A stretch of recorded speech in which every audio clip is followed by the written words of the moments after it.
ज्योतिषावाल्यांनी clone नावाचं baby जन्माला घातलं तर ते पटतं. आमच्या ऋषी मुनींनी क्लोनचा प्रकार पुराणात केला होता. फार पूर्वी रावणाने सीतेला विमानात पळवलं. धर्म न मानणारे लोक म्हणायचे असं कुठं विमान असतं का, काहीतरीच खोटं बोलतात. मग आता विमानं कशी उडतात, पटते का नाही? पूर्वी ज्या गोष्टीला आपण अंधश्रद्धा मानत होतो त्या गोष्टी सायन्सने प्रूव्ह केल्या. नजरेच्या शास्त्राला सुद्धा सायन्सने प्रूव्ह केलेलं आहे. तुम्ही जर इंटरनेट हाताळत असाल, तरुण मंडळी आहे, तर गुगल मध्ये जाऊन कायनेटिक एनर्जी शब्द टाईप करा, व्हिडिओ कायनेटिक एनर्जी. तुम्हाला नजरेने बारच्या बार वाकवणारी लोक बघायला मिळतील. माझी प्रॅक्टिस चालू आहे आणि पुढच्या वेळेस मी पण जेव्हा प्रयोग करीन तेव्हा तुम्हाला मी नजरेने बार वाकवून दाखवी. माझी प्रॅक्टिस चालू आहे. आता मी बार मध्ये थोडा मृदूपणा आणायला सुरुवात केली. नजरेत ताकद असते म्हणून तुम्हाला नजर लागू नये म्हणून, कारण पहिल्यांदाच तुम्ही प्रश्न विचारताय. या बघा बघा, कोणाला काय काय मिळेल, त्यांना नाही काय माहिती मिळेल ते सांगू शकत नाही. नंतर समजून घ्या कसं लावायचं. हातातलं गळ्यातलं पाया कसं करू नका, तिथंच लावा. हा तुमचा प्रश्न माहिती झाला असला तरी चालला असता, हरकत नाही. तर या प्रश्नातून आपल्याला अशा गमती जमती सगळ्या कळणार. माझा प्रश्न असा आहे गुरुजी, प्लॉट घेतल्यानंतर शौचालयासाठी खड्डा करत असताना त्या झाडं सापडली होती. मग त्याच्यानंतर खड्डा करतात हाडे कोणाची, माणसांची सापडली का जनावरांची? ते काय एवढं लक्ष दिलेलं नव्हतं. मोठी होती का छोटी? छोटी होती. छोटी पूर्वी काय स्मशान होतं त्या परिसरात? आता लोक तिथे शेजारचे म्हणते. मग त्याला उपाय काय? पाया खंडाला सापडली का? पाया खंडाला नाही सापडली. मग पाया 10 गुंठे पुढे घर बांधले, 10 गुंठेच्या पाठीमागं शौचालय. लक्षात घ्या, तुमच्याही घरामध्ये अशा प्रकारची घटना घडत असेल तर काय करायचं? आता ते घर सोडून तर जाऊ शकत नाही, एवढा खर्च केला. आणि त्या हाडांचं तर त्यांना टेन्शन आहे, काय करायचं? मातीत सापडलेली हाडं मातीत घालतात माणसं असं म्हणतात, कारण तिथं पूर्वी स्मशान होतं. यामध्ये विज्ञान असं आहे की एखादा माणूस मेलाय आणि वाईट रोगाने तो मेलाय आणि ज्यावेळेस त्याला जमिनीत गाडलाय त्यावेळेस त्याच्या शरीराचं विघटन होतं आणि ते मातीत मिक्स होतं आणि निश्चित त्याचा वास्तूवरती परिणाम होतो. घाबरू नका, उपाय. मला उत्तर लिहून घ्यायचं. ठीक आहे, घ्या. काय करायचं? 2 मिनिटं उत्तर देऊ ना. उत्तर देतो. जो खड्डा तुम्ही खणलाय ना, काही ऐकून घ्या. किंवा तुमच्याही घरामध्ये जर अस्वस्थ वाटत असेल, बऱ्याच लोकांना स्वप्नात पाणी येतं का पाणी? बऱ्याच लोकांना स्वप्नात साप चावल्याचं येतं का? अशा मंडळींनी किंवा ज्या ठिकाणी हाडं सापडले अशा मंडळींनी त्या ठिकाणी 1 बाय 1 फूट बाय 1 फूट आणि 1 फूट खोल असा खड्डा करायचा. काय करायचा? त्या खड्ड्याला सगळ्या बाजूनी शेणाने सारवायचं. कोण म्हणणार?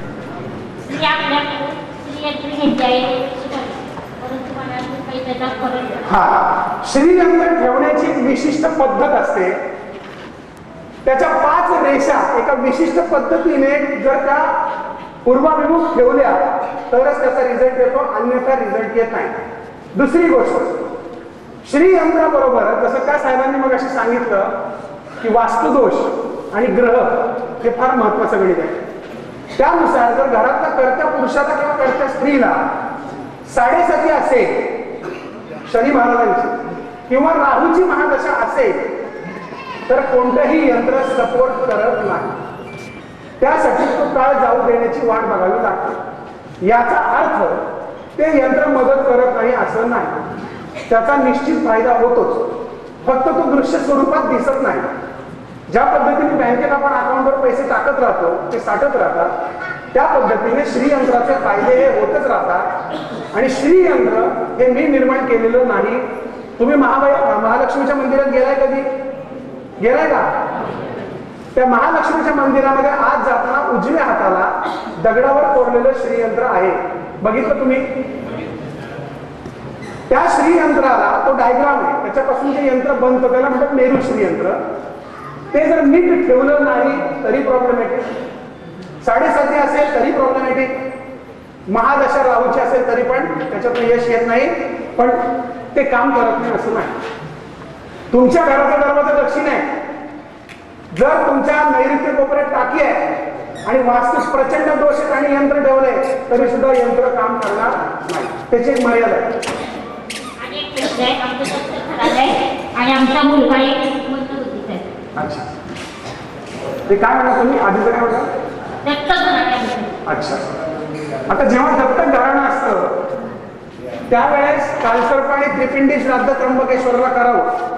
बऱ्याच मंडळींना अशी जमीन येते की ज्या जमिनीला पूर्वी कोणी वारस नसतो. असतं ना असं बऱ्याच ठिकाणी. एक मोठे गैरसमज आहे की अशा पद्धतीने जर का धन मिळालं तर रसा तळाव जातो, असं नाहीये. ज्या मंडळींचा आपण घेतो, ऐका ऐका ऐका, ज्यांची जमीन आपण घेतो ना ती घेतल्यानंतर त्यांचं काहीच करत नाही म्हणून आपलं वाईट होतं. कळलं का मला काय? घेताना गोड वाटतं, पण ते गेलेले असतात त्यांच्यासाठी कृतज्ञता म्हणून आपण कुठलीही पितृपूजा करत नाही आणि ते मात्र तापदायक असतं आणि त्याच्यामुळे बुडी त्याची वास्तू तापदायक करते असं म्हणतात. म्हणून जर अशी वास्तू मिळाली असेल तर कालसर्प आणि त्रिपिंडी श्राद्ध तुम्ही कोठेही त्र्यंबकेश्वरला जाऊन करू शकता, त्यांनी तो दोष नष्ट होतो. पुढचा प्रश्न, आणि जो राहिला प्रश्न मतिमंद बुद्धीचा मुलगा आहे तर तो त्याच्या पूर्वकर्माचा भाग आहे. अंगठ्याच्या ठशाचं एक शास्त्र आहे. या ठशाच्या शास्त्रावरनं माणसाला या जीवनात होणारे आजार, मागच्या कुठल्या जन्मातलं पाप आहे किंवा काही ताप आहे किंवा कोप आहे ते सांगतात. आणि त्याच्यावरती सुद्धा माझं भरपूर संशोधन आणि अभ्यास आहे. रोज शेकडो लोक माझ्याकडे या कामासाठी येतात. हजारो अंगठ्यांचा मी अभ्यास केलेला आहे. आणि पुनर्जन्म या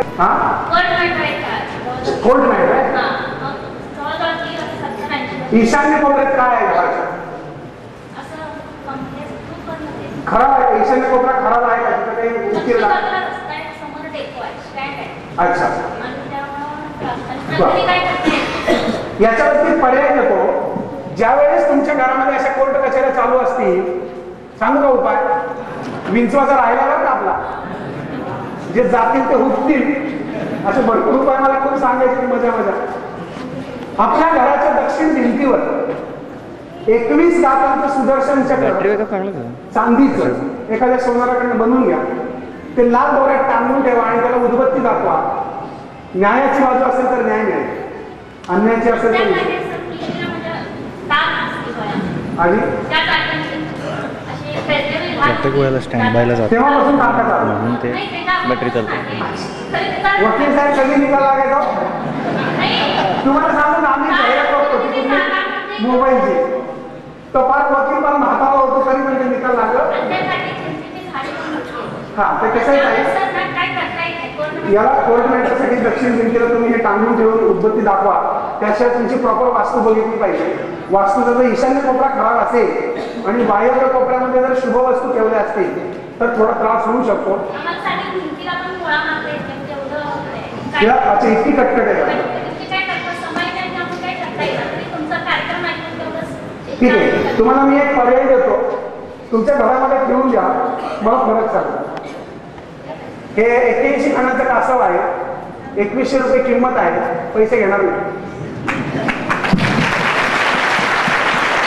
याच्यावरती आपल्याला ती प्रात्यक्षिक पण बघायची बरं का. याच्यावरती हे 81 खण आहेत, 81 बारीक बारीक पिरॅमिड आहे. सर्व प्रकारचे मनस्ताप, कोर्ट कचेरी वगैरे असेल तर हे दूर करणार. याच्यावरती नवग्रहाचं पिरॅमिड आहे आणि याच्यावरती ब्राह्मणाचं पिरॅमिड आहे. हे आपल्या घरामध्ये, आपल्या घरात बघेल, संपूर्ण घरात बघेल अशा पद्धतीने ठेवून द्यायचं. याचा तुम्हाला फायदा होईल. आणि एखादी केस जरी निकाली लागली तरी मला फोन करून आणि वकिलाला फी द्यायच्याऐवजी मला घेऊन याचा अनुभव यांना 1 वर्षाच्या आत येईल का? विचार काय करायचा? पॉझिटिव्ह विचार करायचा, होणारच. 1 वर्षाच्या आत प्रयत्न करायचा, मनामध्ये ताकद निर्माण करायची, होणार. बघूया काय करायचं पुढे. त्यानंतर वास्तुशांती करतो. आता मगाशी देवाश्री साहेबांनी सांगितलं दर 300 वर्षापूर्वी 300 वर्षापूर्वी त्यांनी वास्तुशांती केलं. त्याचं फळ म्हणून तुम्ही वास्तुशांती अजून नाही. आता बघा, वास्तुशांतीचं एक मोठं महत्व आणि गमक आहे. वास्तुशांती एकदा केल्यानंतर धर्मशास्त्र असं सांगतं की ती दरवर्षी करावी. पण दरवर्षी वास्तुपुरुष पुरायचा नाही, फक्त ती उजवायची.